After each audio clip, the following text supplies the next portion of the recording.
Olá pessoal, tudo bem? Então esse é um vídeo para te ensinar a fazer a ANOVA de uma via com medidas repetidas no R. Então a gente vai aprender várias coisas que são importantes para a gente fazer esse teste da forma adequada. A primeira coisa que eu vou te explicar é como fazer uma transposição do banco de dados, mudar o formato do banco de dados. O formato que a gente geralmente usa é esse formato wide, que seria numa tradução aí amplo, e a gente tem que mudar desse formato para um formato que é o long, que em português é chamado de longo ou dados em painel. É só reestruturando esse banco de dados que a gente consegue fazer a nova de uma via. Depois disso, a gente vai verificar os pressupostos da nova de uma via. Então, a gente vai verificar a normalidade e a presença de outliers por grupo pelos testes de Shapiro-Wilk por uma função específica para detecção de outliers, que eu até usei já em vídeos anteriores, que é Identify Outliers.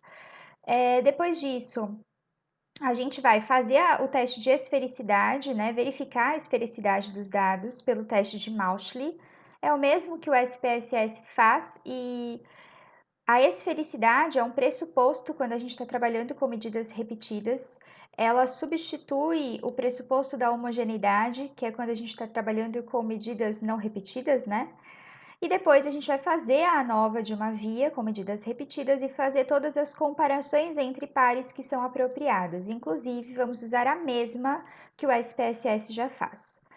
E no final a gente vai pedir as estatísticas descritivas dos dados, fazer um gráfico, ver como que as coisas estão.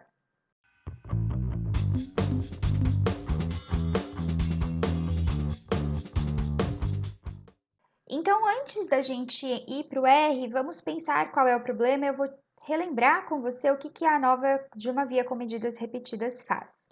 A ANOVA de uma via com medidas repetidas, ela é usada quando eu tenho uma única variável independente, e essa variável independente é uma variável intra-sujeitos, que é aquela within subjects, que a gente chama, né, em inglês. Essa variável intra-sujeitos é uma variável que todos os sujeitos do meu banco de dados têm valores para todos os níveis dessa variável. Então, nesse nosso caso, eu vou te explicar aqui qual é a nossa variável intra-sujeito, mas antes disso, só fazendo um lembrete de que esse tipo de discussão mais teórica e mais curta, eu faço lá no Instagram. Então, se você ainda não me segue por lá, é @estatística aplicada.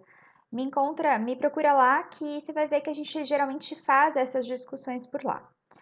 Para o exemplo de hoje, a gente vai usar o banco de dados 7, que contém as notas de 30 alunos. Qual é a ideia por trás do banco de dados 7? Os mesmos trabalhos desses 30 alunos foram avaliados por 4 professores diferentes. E então cada um deu a sua nota. E o que a gente vai verificar é se o professor interfere na nota do aluno, ou seja, se existe um efeito do professor sobre a nota, e aí a gente vai treinar como descrever os resultados. Nesse caso, a gente tem 4 professores diferentes e a nota do aluno foi dada por cada um desses professores. Então, o professor vai funcionar aqui como a variável independente de medidas repetidas, a variável intra-sujeito, porque a nota do aluno foi dada por cada um desses professores. Eu tenho o mesmo aluno sendo avaliado em cada um desses níveis, né? Por cada um dos professores. Eu dei aqui o exemplo do professor para ser uma coisa diferente. O mais comum é a sua variável intra-sujeito, o seu tempo. Então, você pega medidas da mesma pessoa ao longo do tempo e o tempo funciona como a variável independente. Então, por exemplo, você avalia a mesma pessoa a cada 3 meses por um ano. Eu já sei também que algumas pessoas vão falar assim: ah, mas esse não é o melhor teste. Enfim, é meio complicado se esse seria o teste mais adequado para responder essa pergunta. Porque uma opção seria a gente fazer análise de confiabilidade, de reliability, como é o caso do coeficiente de correlação intraclasse, o ICC. Mas, por outro lado, o coeficiente de correlação intraclasse, ele não ia me dizer se um professor está dando uma nota muito diferente de todos os demais, né? A gente teria uma nota de reprodutibilidade mais geral. E outra coisa, outro motivo para eu estar insistindo nesse banco de dados é que esse é o mesmo banco de dados que eu já usei para montar a aula de ANOVA de uma via com medidas repetidas no SPSS. E eu estou usando sempre o mesmo banco de dados, para se você for uma pessoa fazendo a transição de um programa para o outro, você poder assistir o vídeo do SPSS para entender o que mudou, tá?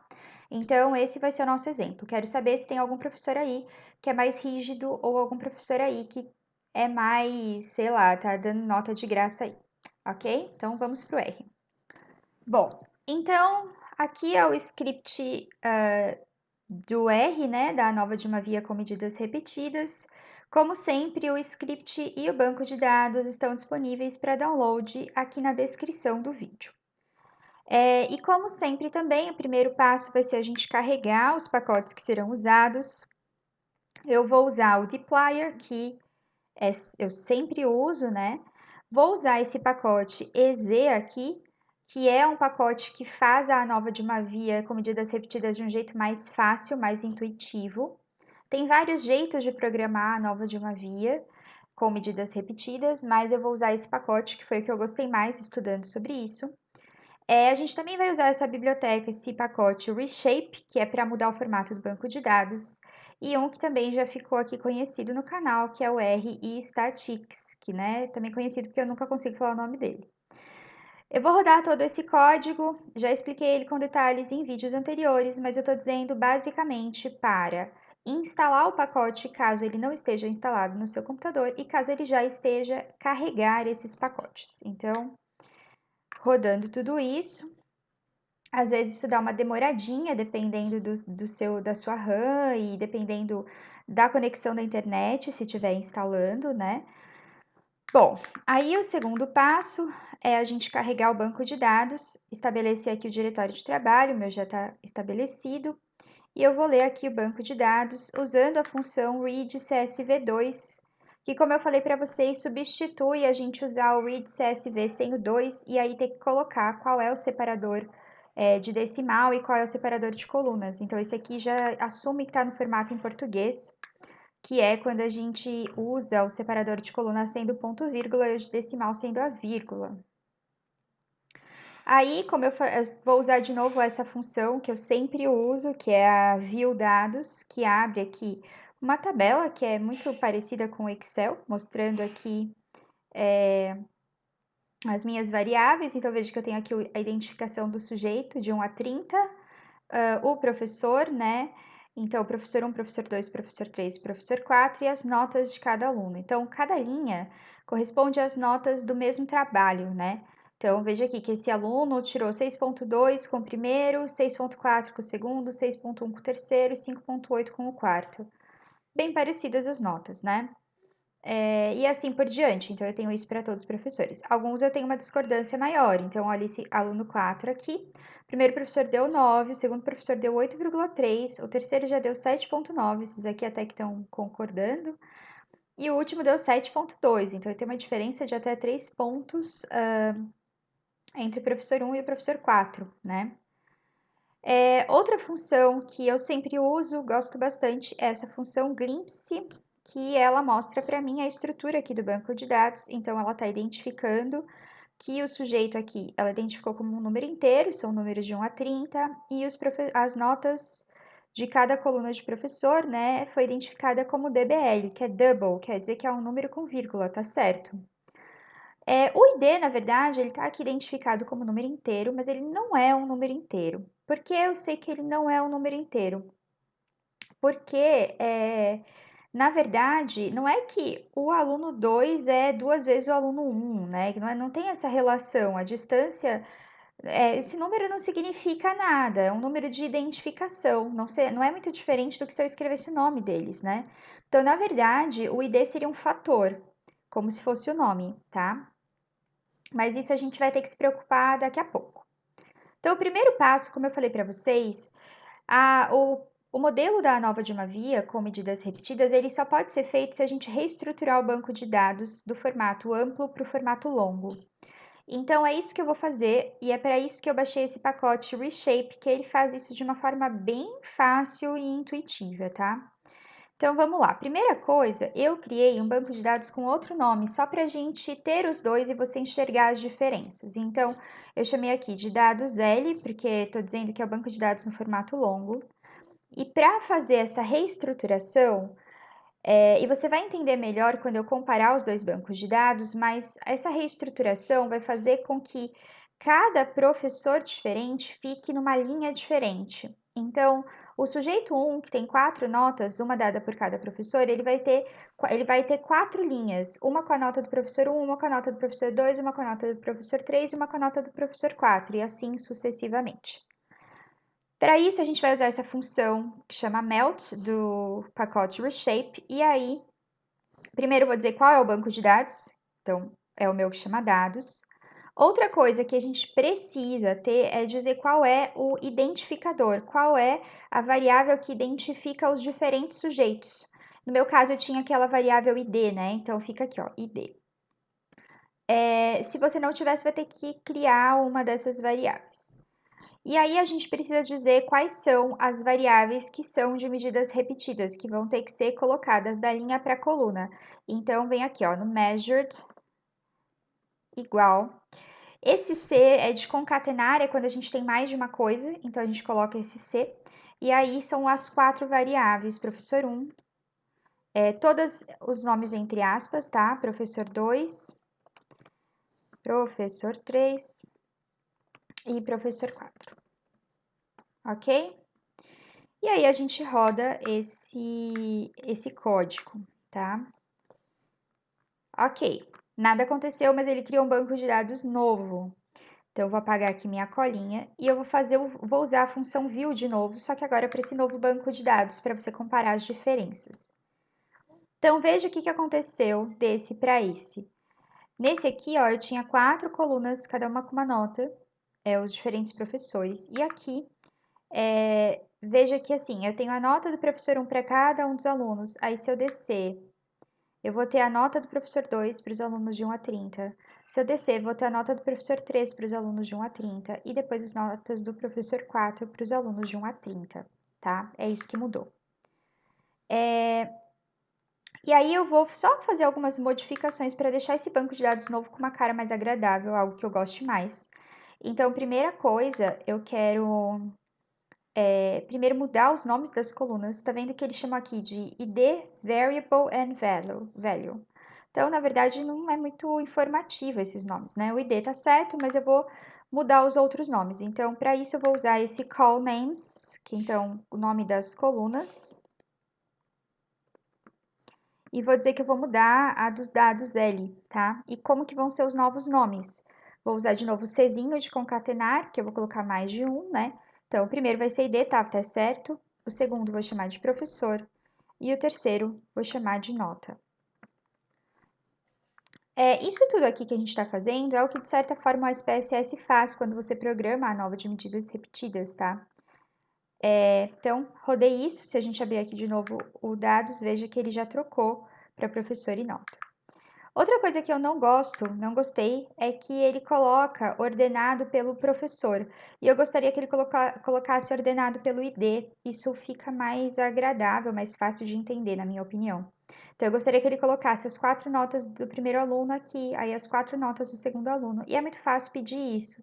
Para isso, a gente vai usar a função sort. Então, eu vou dizer que eu quero que o banco de dados L seja equivalente ao mesmo banco de dados, só que ordenado de acordo com a variável id. Então, para isso, a gente usa essa função sort underline df, que vem do próprio pacote reshape.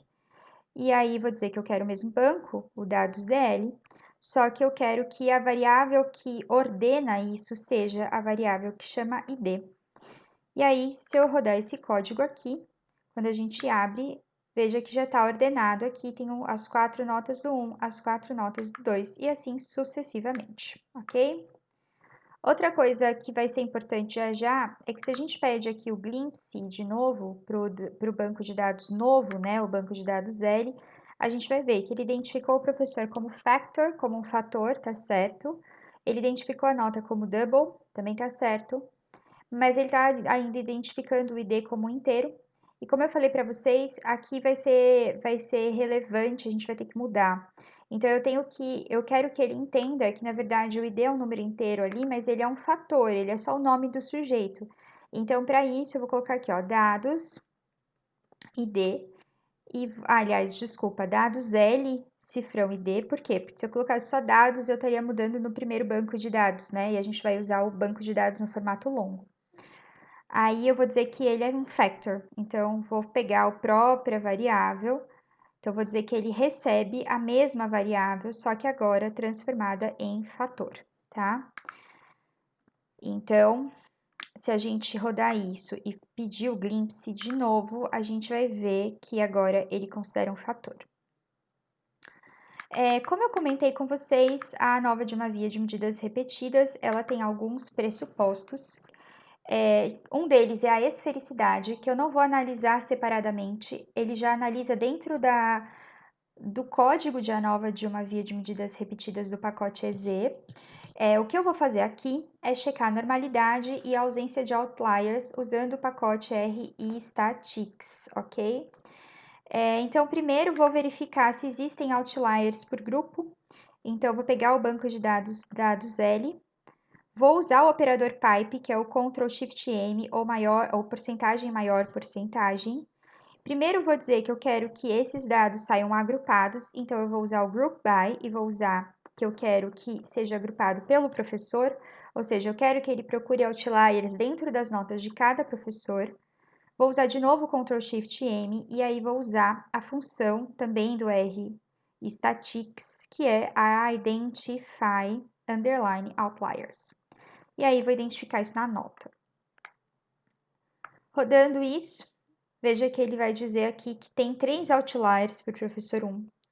Que são 3 notas bem baixas, tá vendo? 2.4, 2.9 e 2.8. E aqui, como a gente conversou já na aula de ANOVA de uma via de medidas repetidas, ele identifica se é outlier e se é um outlier extremo. Então, esses 3 valores são true, são verdadeiro para ser um outlier, mas são falso para ser um outlier extremo. O que diferencia se é um outlier ou é um outlier extremo é o cálculo que a gente usa para o limite. O outlier usa o padrão, que é o 1.5, e o outlier extremo usa o limite de 3 vezes a amplitude interquartil. Portanto, esse outlier extremo é considerado um outlier mais influente e mais preocupante. O ideal seria não ter outlier nenhum, mas eu vou seguir a análise considerando que, pelo menos, esses outliers não são tão extremos. Depois de avaliar a presença de outliers, eu vou avaliar a normalidade por grupo. Então, de novo, vou pegar o dados, vou usar aqui um Ctrl Shift M, vou usar o Group By para dizer que eu quero que o resultado saia separado para cada professor, então eu vou analisar a normalidade das notas de cada professor. E aí vou de novo usar o Ctrl Shift M e vou usar o Shapiro Underline Test também desse pacote, que é o R-Statics, porque os outros Shapiro, se a gente usar o Shapiro normal do pacote base, ele não vai funcionar aqui dentro desse deployer aqui, dessa coisa que a gente fez de primeiro dividir em grupo, tá? Então, vou fazer assim, usando o Shapiro underline teste, não o Shapiro ponto teste.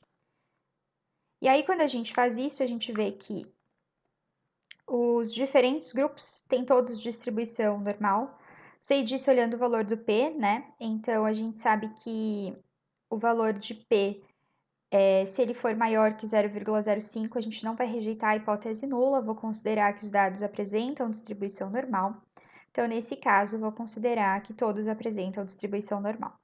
Esse aqui tá meio que pendendo para ser não normal, mas vou considerar que tá tudo bem.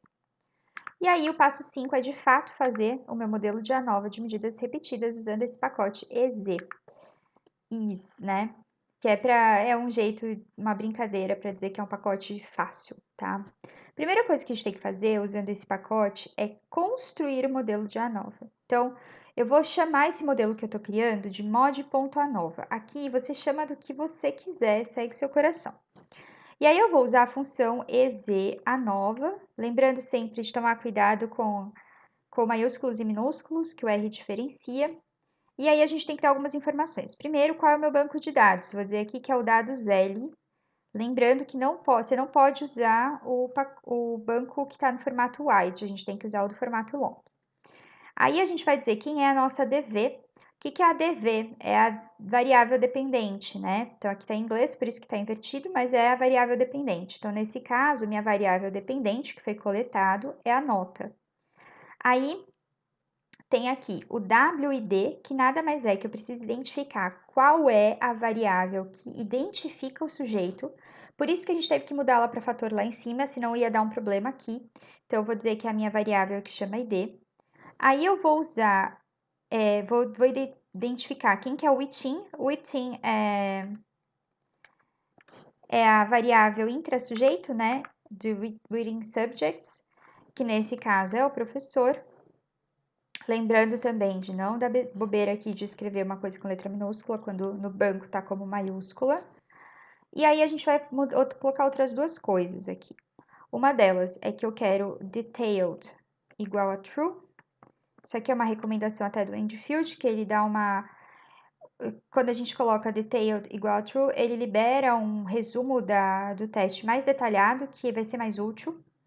E outra coisa que a gente pode mudar é o tipo de soma dos quadrados. Se a gente não colocar nada, não digitar esse type, ele vai fazer o tipo 2.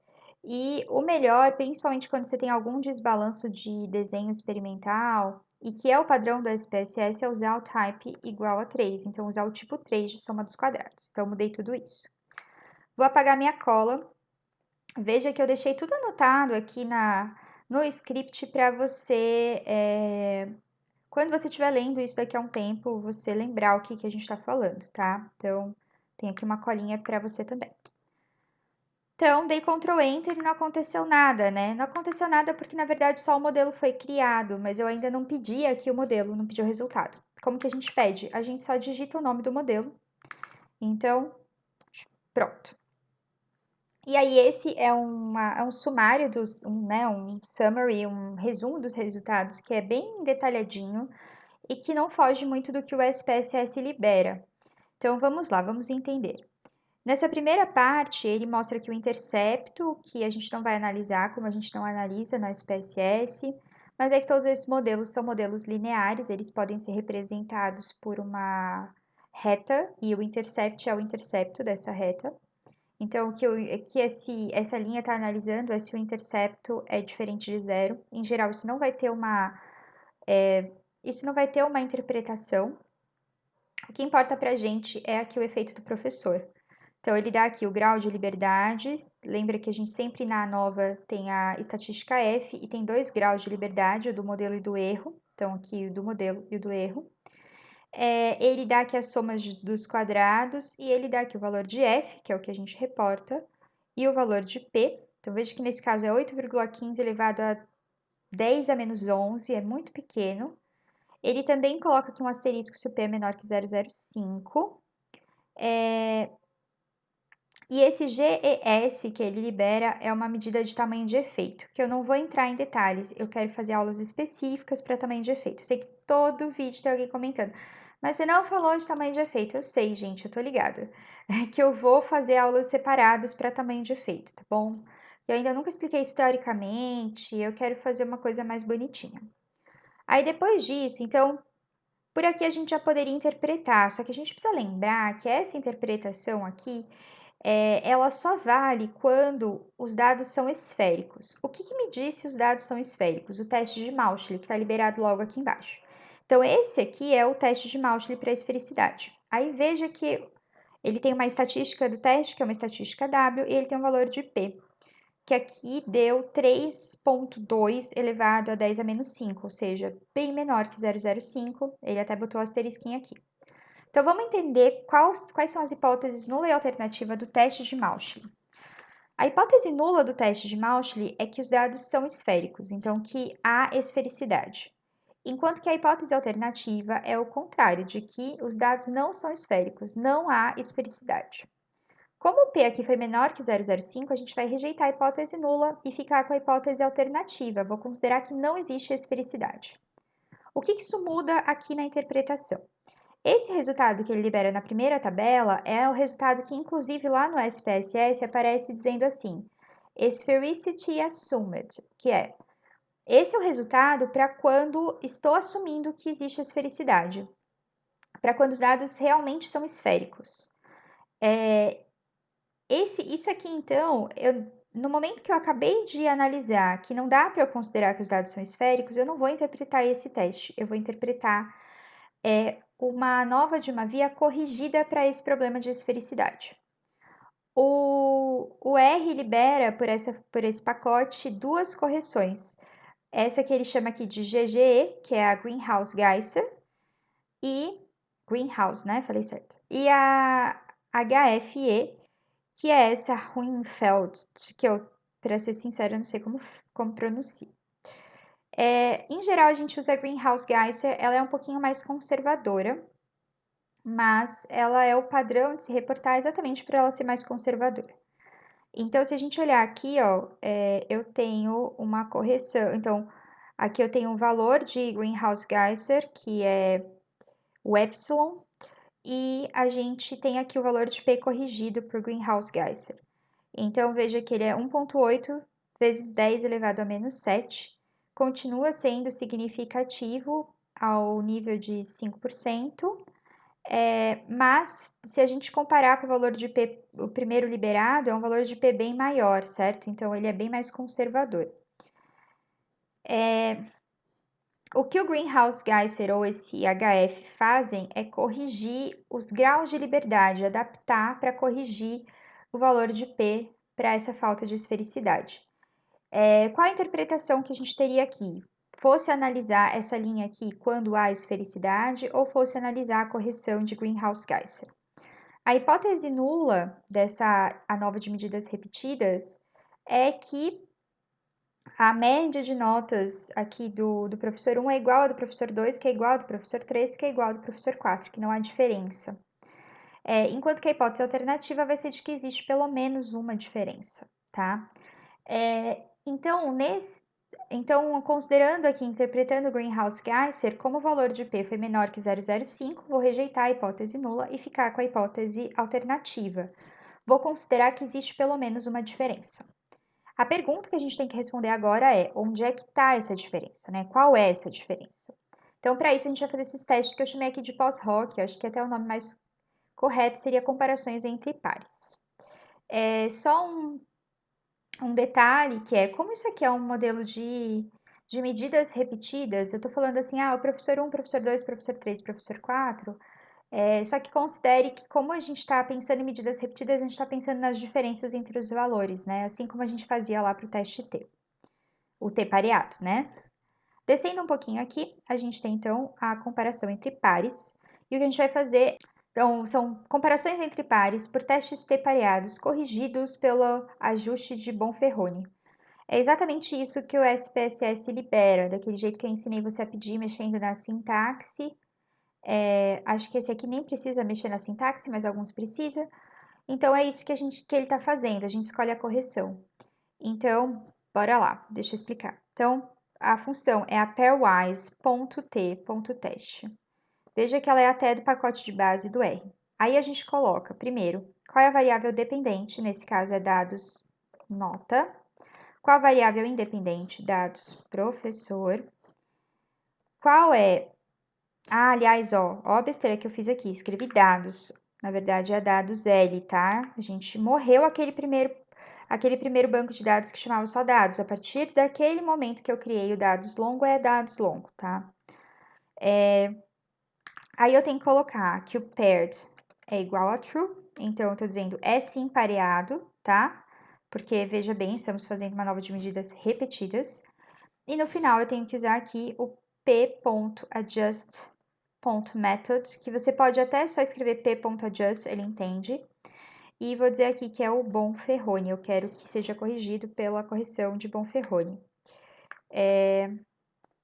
Então, se a gente rodar isso aqui, veja que eu tenho a comparação parzinho a parzinho e o valor de P. Tenho aqui que entre o professor 1 e o professor 2 o P é menor que 0,05. Entre o professor 1 e o 3 não é. E entre o professor 1 e o 4 é menor que 0,05. O 2 e o 3 não tem diferença, ó, é bem maior, é 1, certo? O professor 4 para o professor 2, o P é menor que 0,05. E o professor 4 para o professor 3, o P é menor que 0,05. cada comparação que tiver um P menor que 0,05, vou considerar que existe diferença entre esses professores. Batendo o olho aqui, a gente entende que o professor 4 é diferente de todo mundo, então as notas dele foram diferentes das notas de todos os outros, certo? Será que ele está sendo mais rígido ou menos rígido? Isso eu vou saber olhando as médias. E também existe uma diferencinha aqui entre o professor 1 e o professor 2. E as outras diferenças não são estatisticamente significantes. Só para eu comentar aqui uma coisa importante, que é o seguinte: esse método de ajuste do valor de P, eu usei o Bonferroni, que é o padrão que o SPSS usa, mas essa função aqui, a Pairwise Test, ela tem várias opções de ajuste do valor de P. A gente consegue ver isso colocando essa interrogação na frente, ele vai abrir o help, a ajuda do R, e a gente consegue ver aqui, ó, no P-Adjust, que eu tenho várias opções, tá? Eu tenho aqui sem ajuste, que é o none, eu tenho Bonferroni, eu tenho esse FDR, BH, BY, Hommel, Hochberg. Então, talvez, dependendo de qual é a sua hipótese, o Bonferroni seja muito conservador. O Bonferroni é sempre o mais conservador. Então, de repente, você estabelece, lembrando que é uma decisão que você toma antes, não a hora que você olha os dados e vê que não deu o que você queria, mas talvez o Bonferroni seja conservador demais para você. E tudo bem. E aí, no final, a gente vai pedir aqui uma estatística descritiva. Isso aqui é bem o que eu já fiz nos anteriores, usando esse pacote RStatics, que é a minha nova paixão, né? Só uso ele. Então, eu vou pegar o banco de dados, operador pipe. Vou usar aqui o group by para, de novo, o resultado sair por grupo. Group underline by. E aqui vou querer o resultado para cada professor. Ctrl Shift. Fiz alguma coisa errada. Ctrl Shift M. E aí vou usar a função get summary stats, que pega as estatísticas de resumo. Vou dizer que eu quero isso para a variável dependente, que é nota, e que o tipo de estatística de resumo que eu vou pedir aqui vai ser a min underline SD, então média e desvio padrão. Rodando isso aqui, a gente vê que o professor mais bonzinho, né, na verdade menos rígido, às vezes mais trouxa, é o professor 1, que as médias ficaram maiores. Lembra que tinha dado a diferença dele para o professor 2, né? Então, ele está dando notas maiores. E o professor mais rígido é o professor 4, que deu notas menores, em geral, que todos os outros. Lembra que tinha dado a diferença dele para todos os outros, né? E faz sentido, ele está dando notas que são menores.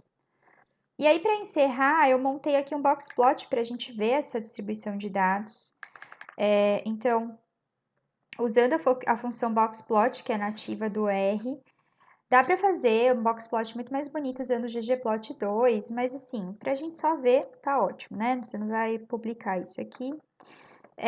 Então, eu vou dizer que a minha variável dependente é nota, que eu quero isso separado por professor, que o banco de dados é o dados L, que o label do eixo Y é o notas, então quero que esteja escrito notas no eixo Y, e que o rótulo label do eixo X é professor. Então, se a gente rodar isso aqui, vai ficar um box plot. Vou dar um zoom para você ver isso melhor. Eu vou ter box plot aqui para cada grupo. E dá para a gente ver que tem uma tendência realmente do professor 1 dar notas maiores e do professor 4 dar notas menores. E aqui, ó, aparece até aqueles 3 outliers que tinham sido identificados dentro das notas do professor 1, que são notas aqui perto de 2. Isso aqui é meio... Não sei se esse box plot é o melhor jeito de ver, porque isso aqui é uma coisa de medidas repetidas, né? Mas a gente consegue ter uma noção da distribuição dos dados. Dito isso, vamos então para o final da história, que é descrever esses resultados, né? Então, como que você descreveria? Primeiro, descrevendo os resultados da ANOVA mesmo, depois descrevendo os resultados das comparações entre pares. Então, aqui eu diria, a ANOVA de uma via com medidas repetidas mostrou que há efeito do professor. E aí você vai ter que colocar a parte que desse resultado aqui que reforça o que você está dizendo. O que reforça o que você está dizendo? O valor de F, então 22,33, aqui 34, na verdade, os graus de liberdade, pode colocar esse mesmo, o SPSS libera o grau de liberdade corrigido, eu em geral reporto o corrigido, mas tudo bem, você pode colocar esse. E aí colocar, lembrando, o valor de P do Greenhouse Geyser, que a gente escolheu usar uma correção devido à falta de esfericidade. Então, o P igual a, na verdade aqui é menor que 0,01, ok? Aí a gente vai dizer que as comparações entre pares com correção de Bonferroni mostraram que, na verdade, dependendo, você não precisaria colocar qual é a correção, mas na hora que você estiver escrevendo a parte de métodos, você tem que dizer qual foi a correção que você usou, tá? Porque dependendo da correção, algumas coisas seriam significantes e outras não. Então, a correção de Bonferroni mostrou que o professor 4 dá notas menores que as notas dadas pelos professores 1, 2 e 3. Além disso, o professor 1 dá notas maiores que as dadas pelo professor 2, certo? Veja que eu já aqui coloquei o que é maior e o que é menor, como eu fiz essa análise do que é maior e o que é menor, porque eu acabei de ver a estatística descritiva, tá? O SPSS até facilita isso porque ele, junto com o valor de P, ele já mostra qual foi a diferença, né? Então, se a diferença está positiva ou negativa, mas não tem problema, a gente viu as médias, então tá tudo certo. Beleza, pessoal? Então, eu espero que você tenha entendido essa aula, que você tenha gostado de aprender essas coisas novas, né? Te ensinei comparação entre pares com correção de Bonferroni, te ensinei a converter o formato do banco de dados. Vou fazer aqui o pedido de sempre, que é comente, me diga se você está acompanhando. E se você gosta do conteúdo que eu publico por aqui, por favor, curta os vídeos, se inscreva no canal, ative as notificações e eu estou sempre postando conteúdo teórico muito legal lá no Instagram, no @estatística aplicada. Então, se você ainda não me segue por lá, dá uma olhada, talvez te interesse. Então é isso, até a próxima.